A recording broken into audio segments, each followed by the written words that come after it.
You're most welcome to our free online school SkillBridge Institute.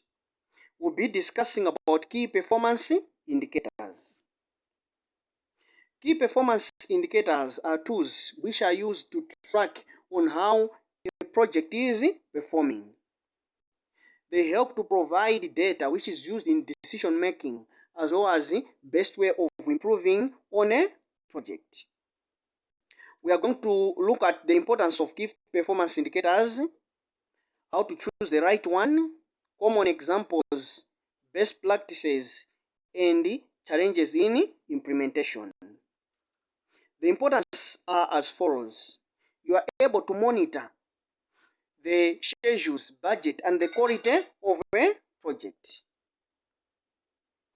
You are able to make good decisions of a project. You are always in line with stakeholders' expectations. You are able to set clear expectations on how that project is supposed to be done. You learn valuable lessons which are used in later projects. How do we choose the right key performance indicator? Number one, you need to define what is being measured. So you need to be very specific. Number two, it is supposed to be measurable. So on that one, you should be able to use a number. So for example, you want to track a budget. That means you need to have got a budget amount of money that you are going to track. For example, $10,000. Number three, it is supposed to be achievable. That means you need to set realistic targets. Number four, it is supposed to be relevant in the sense that it is supposed to be in line with project goals. Then you need to set the deadlines to say my project is going to start on this date and it is going to end on this date. So when you be tracking your budget will be tracked within that time frame. The common key performance indicators are as follows. Number one, schedule performance index. That one tracks to say, are we within the set timelines? Number two, cost performance index. That one talks of the budget. Are we within the set budgets? Number three, milestone completions. This one talks of the phases which are supposed to be completed within your project. Number four, resource utilization. It talks about how people and tools are being utilized in a project. Number five, customer satisfaction. So this one talks about how satisfied are the stakeholders and the clients. Number six, risk mitigation rate. This one talks about how risks are being handled in a project. One example, we say that it is cost performance index.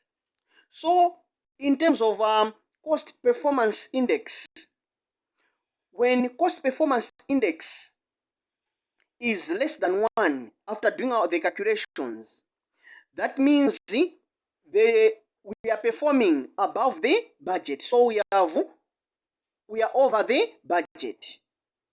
For example, we plan that we are going to use $10,000. And if the cost performance index is less than 1, that means we are performing somewhere above $10,000. That means we can be around $11,000 or so. If the cost performance index is equal to 1, that means we are on budget. That means if we budgeted to say we are going to use $10,000, that means we are still within the $10,000. If the cost performance index is greater than 1, that means we are under our budget. If it was 10,000, that means you are performing somewhere 9, 8 or below that figure. So that means the budget is performing very well. The cost performance index formula is like this one. You say end value over the actual cost. So end value, this one, it is the monetary value in terms of the total amount of work that is supposed to be completed. So for example, work is supposed to be completed in 10 days. And the total end value or the total work that is supposed to be done, the cost is $10,000. That means each day you are supposed to consume $1,000 because in 10 days you are going to consume 10,000 dollars. So that is the end value. The actual cost, this is the real amount of money that has been spent on that work. So if we do 10,000 divided by 8,000, the answer is 1.25. So 1.25, it is greater than 1, which means we are performing below the budget. And at this particular moment, it means this budget or this work is working very well. Let's talk about best practices for using key performance indicators effectively. Number one, you need to involve all the stakeholders. Number two, you need to focus on those things which matters most in that project. Make sure that you are doing regular reviews. From there, you need to use the dashboards, which contains the graphs as well as some pictures so that you can be able to make good decisions. Make sure that you are doing proper communication with your team members and the stakeholders. You need to be able to adapt to changes if those changes have come into your project. Let's talk about the challenges. Number one, data accuracy. So on that one, make sure that you are using reliable data to avoid errors. Number two, overcomplication. So on that one, make sure that your key performance indicator is being implemented in a simpler manner. Don't overcomplicate it. Thank you so much. See you in the next lesson.